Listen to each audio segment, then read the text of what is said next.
जड़ी बूटियाँ, दूध द्वारा क्षीर पाक विधि से निर्मित 5 पोषक तेलों के गुणों से भरपूर एकमात्र संपूर्ण आयुर्वेदिक तेल सीसा, जो कंट्रोल करे झड़ते बाल, कम बाल, रूसी, रुके और बेजान बाल। करोड़ों ने अपनाया, क्या आपने आजमाया? अब तक का सबसे ज्यादा पसंद किया जाने वाला देश का number 1 brand APC एक्वासेफ, ISO certified company, जो देती है आपके परिवार को शुद्ध और सुरक्षित पानी। एक्वासेफ, जिसमें है RO, UV, TDS एडजस्टर और वाटर प्यूरिफायर सिस्टम। एक्वासेफ, जो कर दे आपके पानी को प्योर एंड सेफ। आपका फेवरेट शो मिसेस भाग्यशाली नए कलेवर में शुरू होने जा रहा है।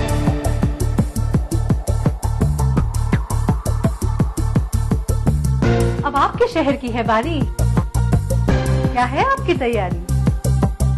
किसके पास है किस्मत की ताली? कौन बनती है अगली भाग्यशाली? कहीं अगली भाग्यशाली आप ही तो नहीं? देखना ना भूलिए आपका फेवरेट शो मिसेस भाग्यशाली। मिसेस भाग्यशाली कार्यक्रम के सह प्रायोजक हैं JP सीमेंट, अंदर से सॉलिड। हृदय रोगों के इलाज की विश्व स्तरीय सुविधा अब जबलपुर में ही उपलब्ध। चट्टानों सी मजबूती, खरे सोने की quality, Birla gold cement. DGR, आइए चले एक बेहतर कल की ओर। लर्न बाय फन, बच्चों को ब्रिलियंट बनाए। खबर अब जिंदगी का हिस्सा है, इसलिए खबरें वही हो जो रोज नींद से जगाए अलार्म बनकर, गरम चाय की तरह तरोताजा करे हर सुबह और तैयार करे दिन भर के लिए। सुप्रभात मध्य प्रदेश, हर सुबह 7 बजे।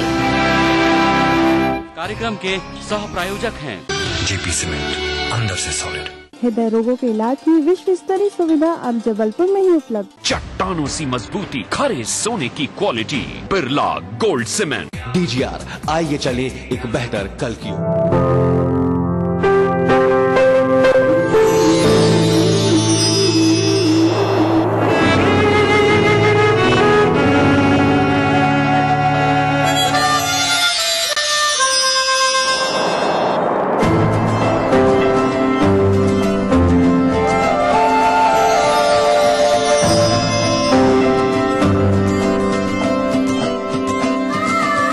एहसासों से जुड़े नए रिश्ते बिखेरेंगे रंग।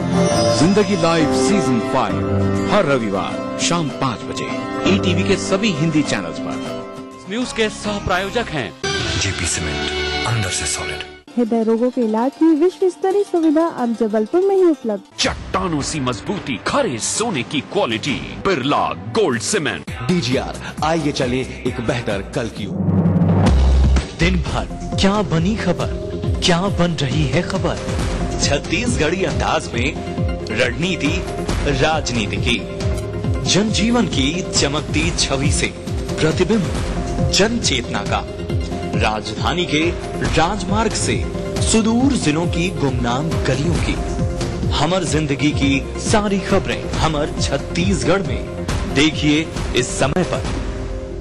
कार्यक्रम के सह प्रायोजक हैं JP सीमेंट, अंदर से सॉलिड। हृदय रोगों के इलाज की विश्व स्तरीय सुविधा अब जबलपुर में ही उपलब्ध। चट्टानों सी मजबूती, खरे सोने की quality, Birla gold cement. DGR, आइए चले एक बेहतर कल की ओर। फ्रेंजिला मार्केल ने प्रधानमंत्री से की मुलाकात। किया जाए सिटी सेंटर मॉल बना अपराधियों का बालाकृष्णन पर कसा शिकंजा। न्यूज है जब वो नई है, ताजा है जो अभी घटी है।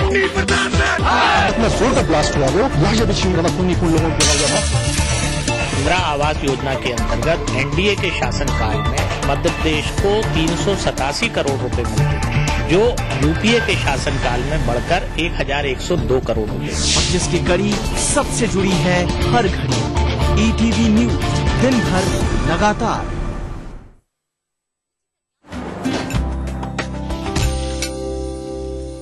रसोई से ब्रेक के बाद स्वागत है आप सभी का।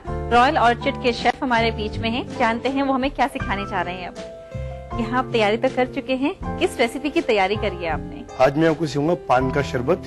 बेसिकली हम पान खाते हैं, अब उसका शरबत पिया जाएगा आज। यानी कि अब आप खिलाने की जगह पिलाएंगे? जी बिल्कुल।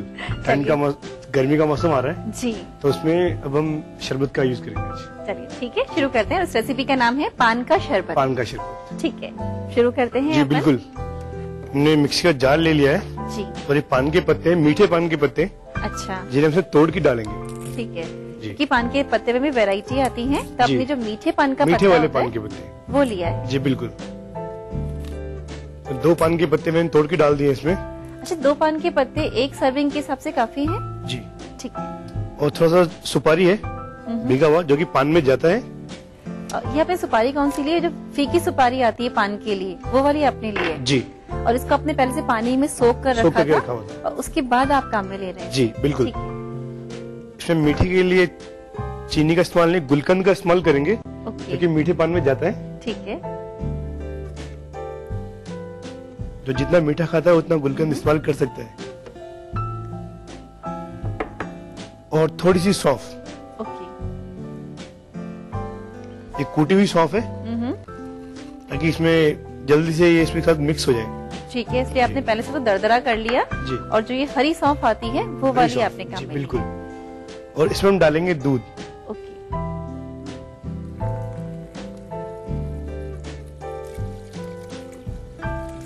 अच्छा, एक बात बताएं सुरेंद्र सिंह जी, जब भी होटल्स में शेक ऑर्डर किया जाता है तो उसमें एक अजीब सी थिकनेस होती है, एक रिचनेस होती है, वो उसमें कैसे आती है? जी, वो दूध का फर्क पड़ता है। अगर आप अच्छा क्वालिटी का दूध यूज करेंगे, डिफरेंट ग्रेड के दूध आते हैं। अच्छा। हाँ जी, अगर उसमें फुल क्रीम मिल्क यूज करेंगे, ठीक है, थोड़ा आइसक्रीम ऐड करेंगे शेक के साथ में, देन वो थिकनेस आ जाता है उसमें। ठीक है, यानी कि जो दूध होना चाहिए थोड़ा सा रिच क्रीमी दूध होना चाहिए। ठीक है। तो सब कुछ अभी जार में डाल लिया हमने जी। अब इसको हम बस थोड़ा सा मिक्सी में घुमाएंगे। ठीक है जी। और चलिए मिक्सी में घुमाते हैं इसको।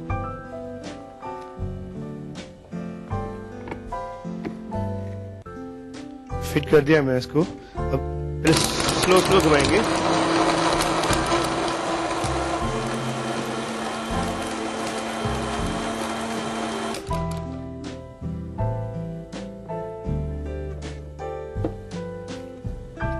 ये हो गया हमारा। तो ये शरबत बनके तो तैयार हो चुका है जी। इसे स्टेन करना होता है या ऐसे ही पोर करेंगे?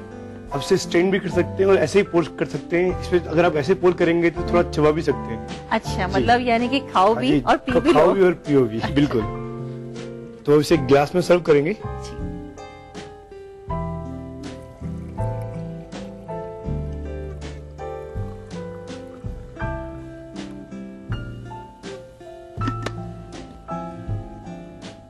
ये आ गया हमारा शरबत। अब इसे पान के पत्तों से गार्निश करेंगे, बारीक कटे हुए पान के पत्तों से।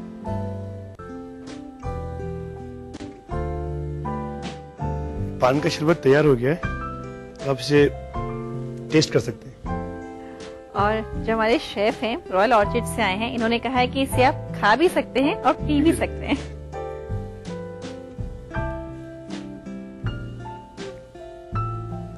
This is really very nice. बहुत अच्छा लग रहा है।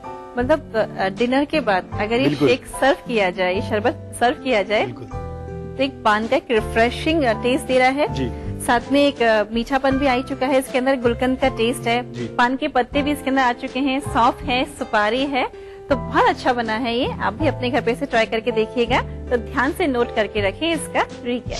पान का शरबत बनाने के लिए हमें चाहिए 2 मीठा पान का पत्ता, 1 भीगी सुपारी, 2 चम्मच गुलकंद, 1 चम्मच सौंफ कुटी हुई, 1 बाउल दूध। पान का शरबत बनाने के लिए सबसे पहले जार में पान के पत्ते, सुपारी, गुलकंद, सौंफ, दूध डाल के अच्छे से ग्राइंड कर ले। फिर ग्लास में डाल के ऊपर से बारीक कटे पान के पत्ते से गार्निश करके सर्व करें।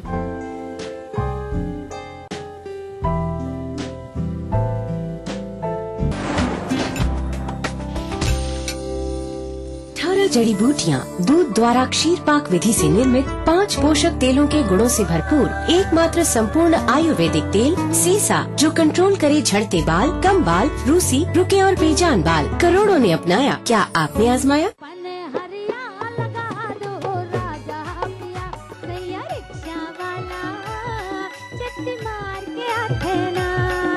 मनमोहिनी है गाँव के गोरिया, पढ़े पर जावते सहरिया। सावन के छिटका मरुक खरिया, जाना तो डूरा मोर दिल लालू भारे। दे राजा रुवे दरबारे माँ भाई दे जी। इरादे हवे घर में बहुती चला चरपटी। रविवार रात 8 बजे हमार बोली भाखा के रंग खूब झमाझम।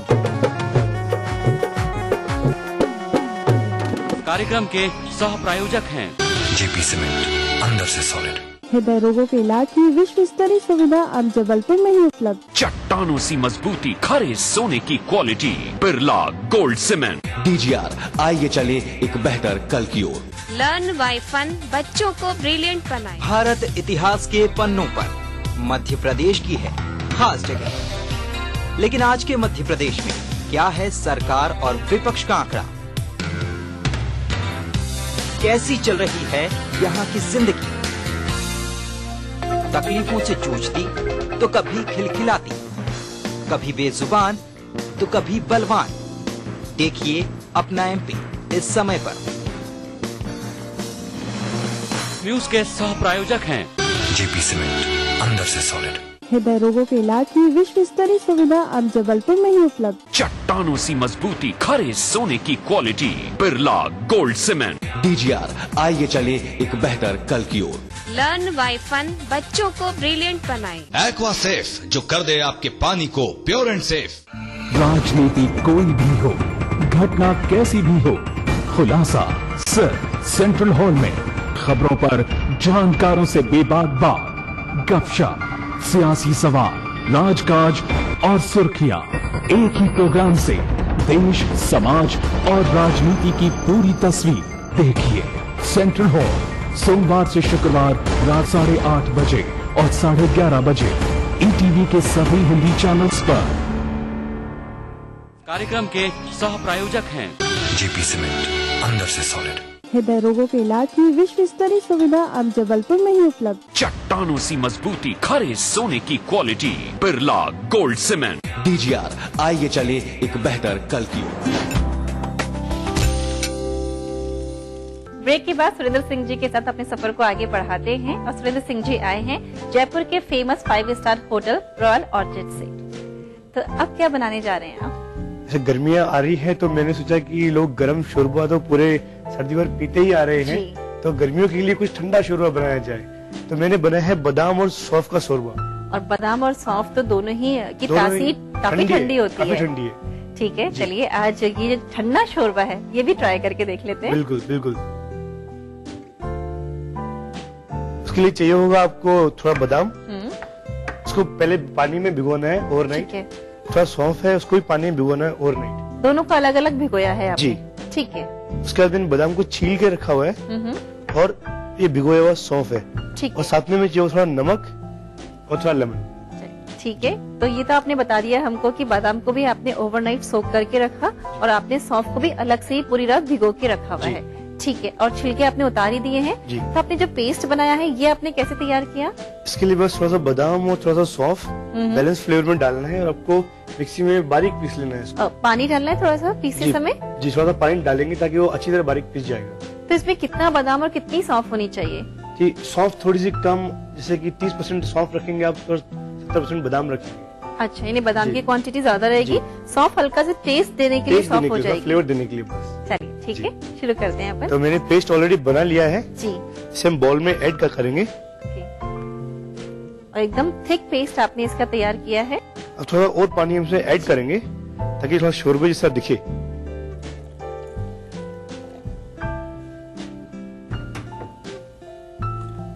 वैसे ये जो पेस्ट आपने तैयार कर रखा है शेफ, इसको अपन बना के रख सकते हैं 2-3 दिन के लिए? बिल्कुल बिल्कुल बिल्कुल रख सकते हैं, बिल्कुल। इसको फ्रिज में रख दें? फ्रिज में रख सकते हैं। ठीक है।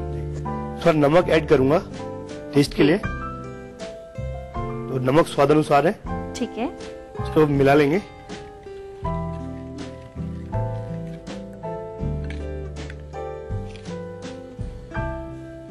शोरबा तैयार है हमारा, इसको हम अब सर्व करेंगे। ठीक है, यानी कि अपन ने सीजनिंग में सिर्फ नमक का यूज किया है और कुछ नहीं डालेंगे इसमें अपन? जी नहीं, बिल्कुल नहीं, बस नमक का। ठीक है, और अगर लगता है कि जैसे काफी तेज गर्मी है तो अपन चाहे तो थोड़ी सी आइस क्यूब इसके अंदर ऐड कर सकते हैं। बिल्कुल, ये ठंडा ही सर्व होगा, बिल्कुल इसे चिल्ड सर्व होगा एकदम।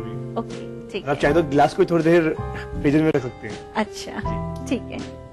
इसके लिए हम इसको सर्व करेंगे हम। इसके थोड़ा लेमन लेंगे और गिलास के रिम पे घुमाएंगे ताकि जब आप उसको पियेंगे तो थोड़ा लेमनी फ्लेवर भी आपको मिलेगा। ठीक है। और मैंने थोड़ा सा सौंफ का पाउडर बना के रखा हुआ है। ओके। तो हम ग्लास के रिम पे थोड़ी सौंफ लगा लेंगे। लेमन की वजह से वो सौंफ पकड़ लेगी ग्लास पे आपके।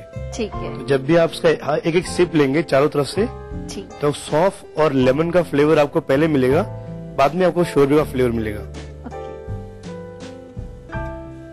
हो गया है। अब इसमें हम शोरबा सर्व कर देंगे सीधे।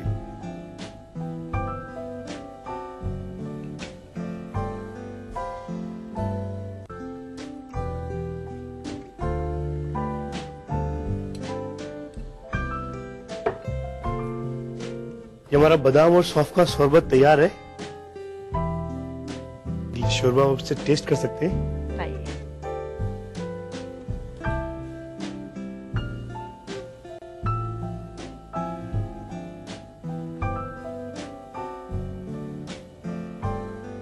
इसमें सिर्फ काफी थिकनेस है इस शोरबे के अंदर, क्योंकि अपन ने एकदम गाढ़ा पेस्ट तैयार किया है और एकदम डिफरेंट टेस्ट लग रहा है इसका, क्योंकि ये थोड़ा सॉल्टी है। ऊपर से थोड़ा सा आपने लेमन लगा दिया, सौंफ का आपने टेस्ट दिया है, एक डिफरेंट वेरिएशन आपने किया है। और इसको जितना ठंडा करके पियेंगे ये उतना ही अच्छा लगेगा। और अभी देखिए तेज गर्मी आ रही है, और अभी जो गर्मी का मौसम है गर्मी तेज होती ही जाएगी, तो उस समय के लिए ये बहुत ही अच्छा शोरबा है।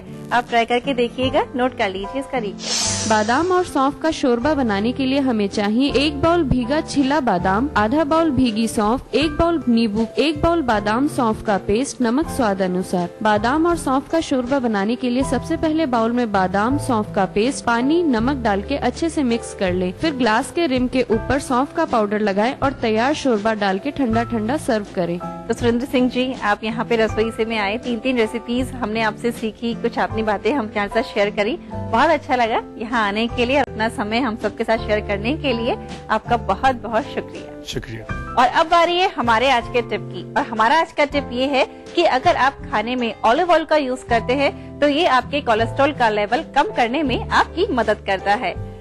चलिए अब बता देते हैं हमारा आज का क्विज, तो आप ध्यान से नोट करिएगा। और हमारा क्विज ये है कि खट्टा पनीर बनाने के लिए सुरेंद्र सिंह जी ने जिस प्याज का यूज किया था वो कौन सा है? वो पिकल्ड है या फिर कच्चा है या फिर वो फ्राइड प्याज है? जवाब भेजने के लिए नोट कर लीजिए हमारा पता है रसोई से ATV 5/96A, भवानी सिंह लेन, भवानी सिंह रोड, सी स्कीम, जयपुर। हमारा मेल आईडी है rasoi@etv.go.in।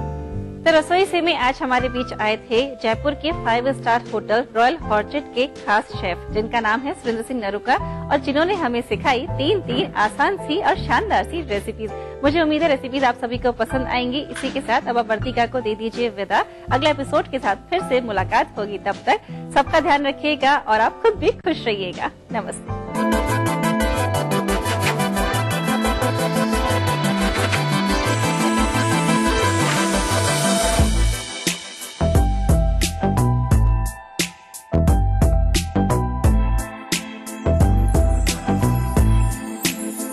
कार्यक्रम के सह प्रायोजक थे pearls infrastructure, touching hearts, building conference. देखिए ETV मध्य प्रदेश छत्तीसगढ़ सभी DTH प्लेटफॉर्म पर। डिश टीवी पर चैनल नंबर 824, एयरटेल पर चैनल नंबर 292, टाटा स्काई पर चैनल नंबर 166, बिग टीवी पर चैनल नंबर 419, वीडियोकॉन पर चैनल नंबर 783। देखिए आपका अपना चैनल।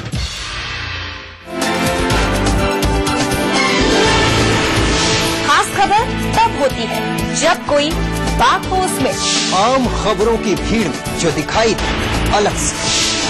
ऐसी ही खबरों को हम चुनते हैं और दिखाते हैं खास खबर।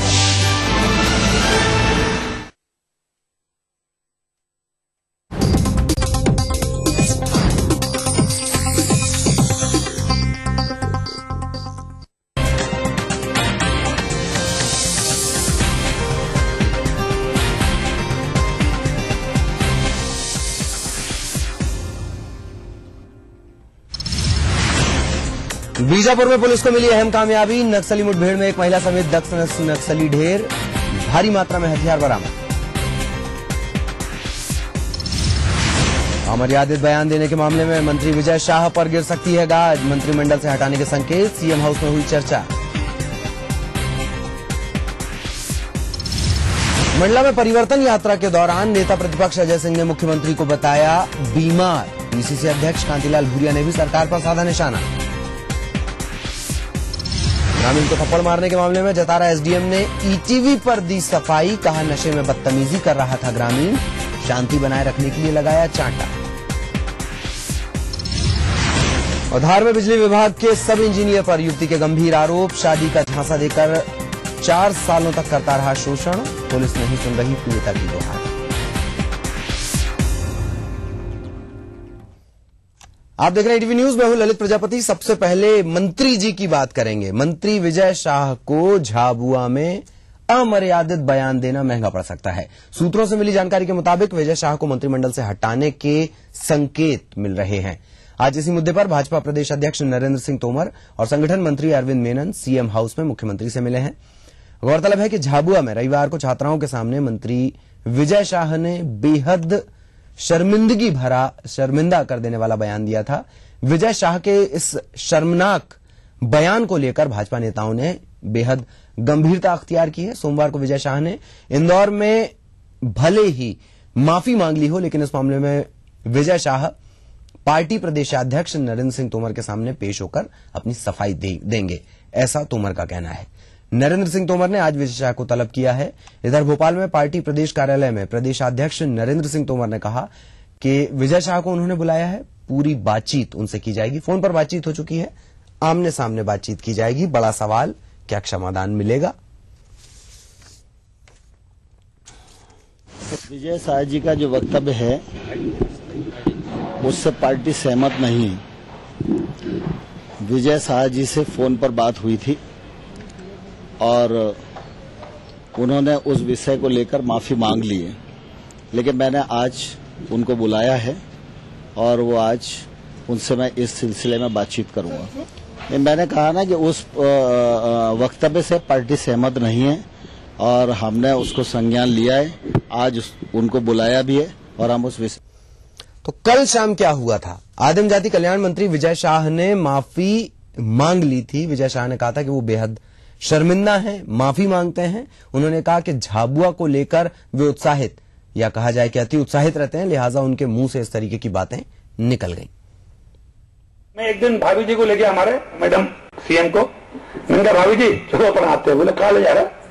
अरे मैंने कहा कभी कभी हमारे साथ भी चला करो, भाई साहब के साथ तो रोज जाते हो, कभी देवरों के साथ भी चलो। मैंने भाभी जी की तरफ देखा, मैं क्या बोलती भाभी जी क्या बोलती? बोले बस्ता। मैंने कहा तुम्हारा बाबा भैया?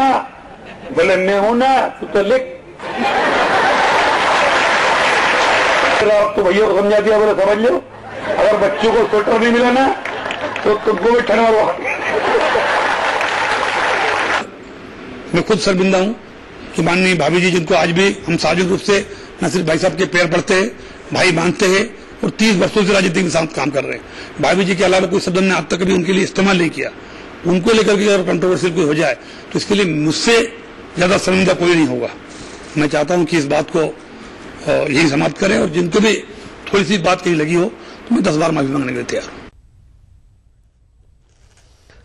तो विजय शाह के वो दोनों बयान आपने सुने। पहले उन्होंने कहा कि जो तमाम बातें जो आपने सुनी, जिनको शायद बोलना ठीक नहीं होगा, और उसके बाद उन्होंने शर्मिंदगी भी महसूस की है। कांग्रेस का तो यहां तक कहना है कि ये जो तमाम बातें उन्होंने झाबुआ में कही हैं, जहां की तस्वीरें आप देख रहे हैं, वे शराब के नशे में कही हैं। एक और खास बात कि भाभी जी से तो उन्होंने माफी मांग ली, लेकिन बहुत सारी छात्राएं वहां पर उपस्थित थीं, बहुत सारी भाजपा की जो महिला पदाधिकारी हैं जिले की, वो वहां पर मौजूद थी, उनसे माफी का कहीं कोई सवाल नहीं आया है।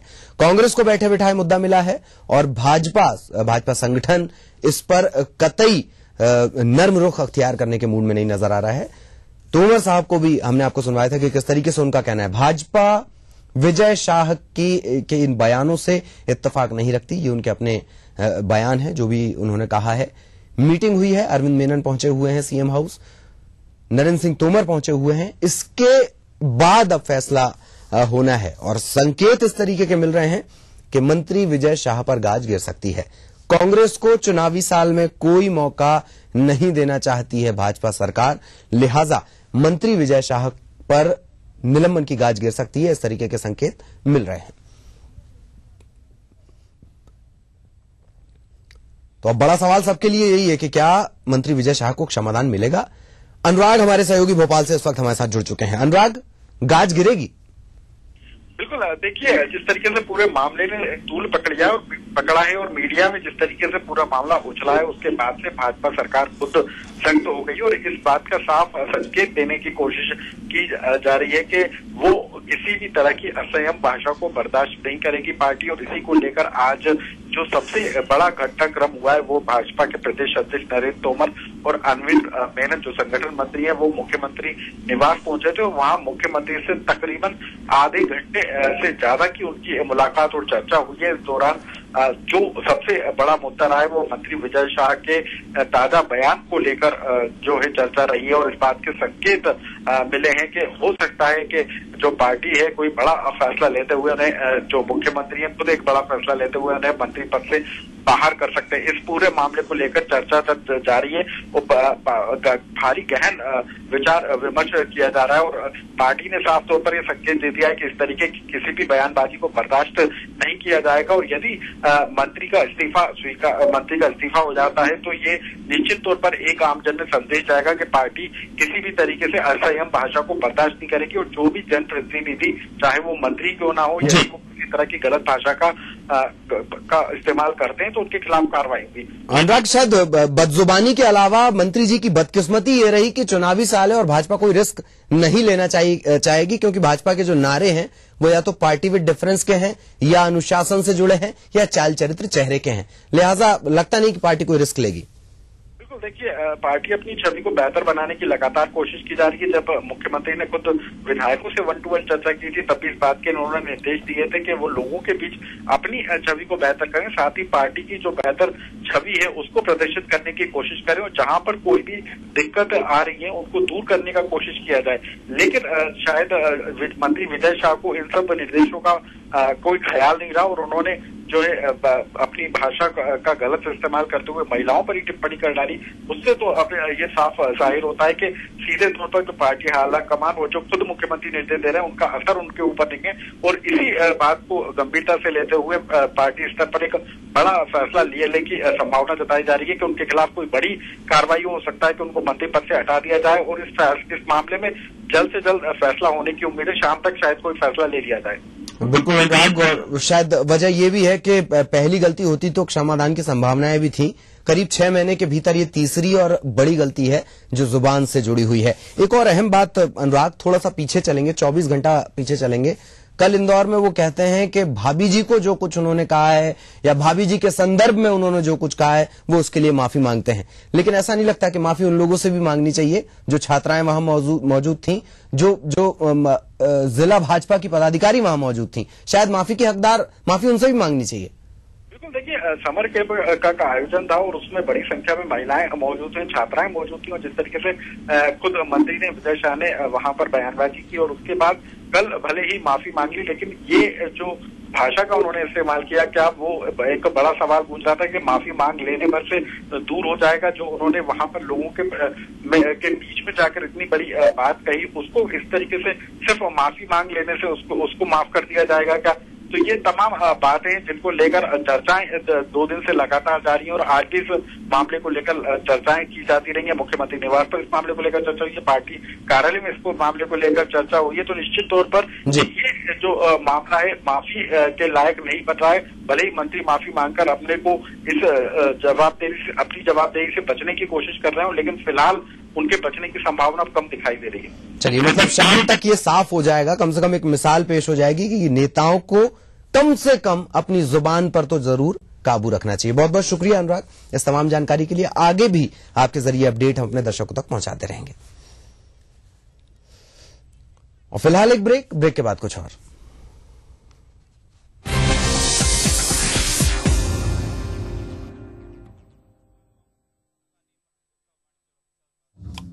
जो है मुंबई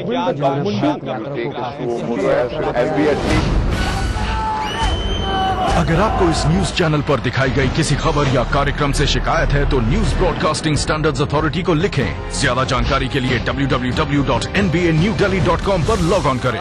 ऐसे चलते हैं क्या आप सीढ़ियों पर ऐसे चढ़